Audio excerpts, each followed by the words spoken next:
Morning, folks. I was thinking about a little Bible verse last night. You know, my coffee has been so good. I've been making a great cup of coffee. It's Pike from Starbucks.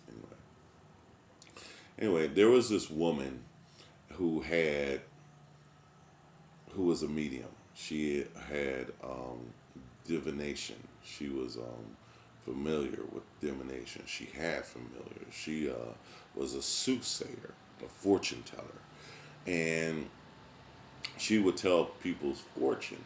She would go into these trances and she would commune. I didn't know if she burned any kind of incense or had a crystal ball or whatever, but she could actually talk to these spirits.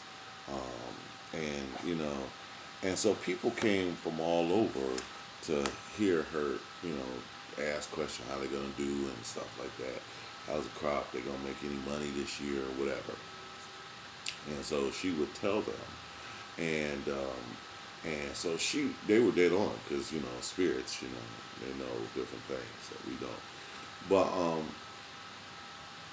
uh, but she would go in these trance. She couldn't handle. She would go on these influences, and there was these men who actually was, for lack of a better term, pimping her. They actually were her agents, so to speak. They were agents, rather, and so she would give them all her money. She would make the money, tell a fortune, and then give the money back to the men. Give all her money back to the men. Every dime she made would go to these men, and they were or these agents, and they would give her an allowance. They would just dole her back, a little bit like a kid, just give her something. So, people know that exists. There's people who are in bad situations, that people can make money off of you. People can make money off of your afflictions. And so they were fine with that, and they would just pacify that. So they were very happy about it. But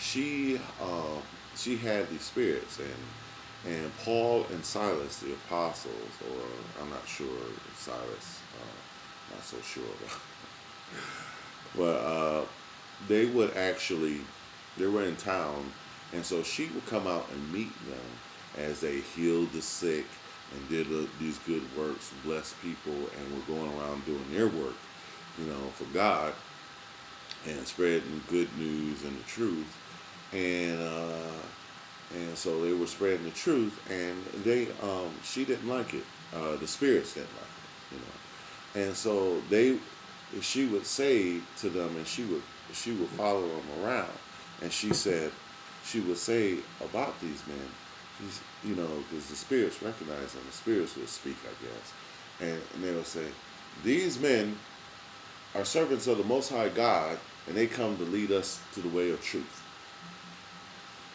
And Brian says something a little bit more, the way, the truth, of life. But she would do that every day, just follow them around. And she would say, these men are the servants of the Most High God, and they come to lead us to the way of truth. Well, she had a spirit with us, and how many people, and the devil knows the truth. The devil knew who they were. These spirits knew who they were. And so, they said, so, but the thing is a half truth. There's always a half truth. The devil know the Bible better than a lot of Christians, maybe and better than me in some cases, because, but I don't know if I have all the words right, but basically, she that's what she would say, but it was the way she said it. It was the way she said it. She had these spirits, and you know how people talk to you if they're in a bad spirit or a bitter spirit, they have some kind of bitter spirit. They would speak from that spirit, and that's in their heart, that bitterness. and so or just this evilness, right? And so she said, well, evil intent. Let me say it like that. So she said, these men are servants of the Most High God, and they come to show us the way of truth. And so she would do it. Now that sounded totally different, right? So she would do it with this bad spirit every day. Every day she would do it, and basically it's sunning the people. She was sunning the people. It is a hip hop term. These hip hop guys that don't have, they call everybody son, right? You could be old as they daddy, and they'll call you a son. Except for me. They know better.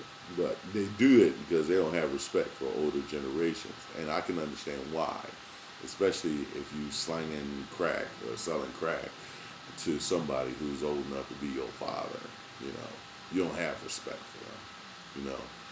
So can you imagine that? This just being in the same situation as this woman, every dime you get, go to these 15-year-old boys. You know, it's just life. So, but this is the thing. So, anyway, so she said, these men are servants of the Most High God, and they come to show us the way. So she made it seem like Paul and Silas was really arrogant. And the bad part about it is that you had, it was a mixed crowd. So they served other, there were people there who served other gods. So so she was like, putting them up against their God in the way that they believe. So basically they were sunning their God, again, that hip hop term, disrespecting their God or bringing their God down low and pushing God up, where He is the Most High God. But the way she did it was to make them feel like that they were being arrogant or above them. These men are servants of the Most High God. Really said like that, say, you ain't nothing, right? And they said they come to show us the way, like they real arrogant. So she did every day. Paul got silent. Paul got grieved. It was just annoying the heck out of him. He was going around doing his work, doing a good and blessed thing and blessing people, and she's up there causing this trouble, just annoying. I'm saying it. It's really the spirit. So he got tired of it. He walked up to her and he said, in the name of Jesus Christ, I rebuke that spirit. Come out of her and set her free. That just goes to show, I was thinking about that, how people can make money off of your afflictions. It's just something else. So the men got mad because now she didn't have this gift. She wasn't a soothsayer anymore. And so she couldn't make any money for it. So they got mad at Paul and Silas. People that just could have you in bondage and make money from you. They get mad and call Paul and Silas the troublemaker when he spread the truth. He set her free. She was like jailed to these spirits, she's living in this, condemned state, and just condemned, not enjoying life, not doing anything, just a slave to those spirits, and all she could do is just, soothsay hours and hours on end all day for these men, just to give them all her money, And these men were happy with it, and so they called Paul and Silas, and they were affluent people, rich, and so they had the courts and come after them too, and then they started stoning Paul and Silas and labeled them the troublemakers, So whenever you do something, good for somebody like that, you're doing the right thing, and they call you the troublemaker. It's pretty amazing. It's pretty amazing, but I just thought about that, it's just like how, don't stop doing good, don't stop doing good for her. Jesus had the same problem. I'll tell you about that in another story.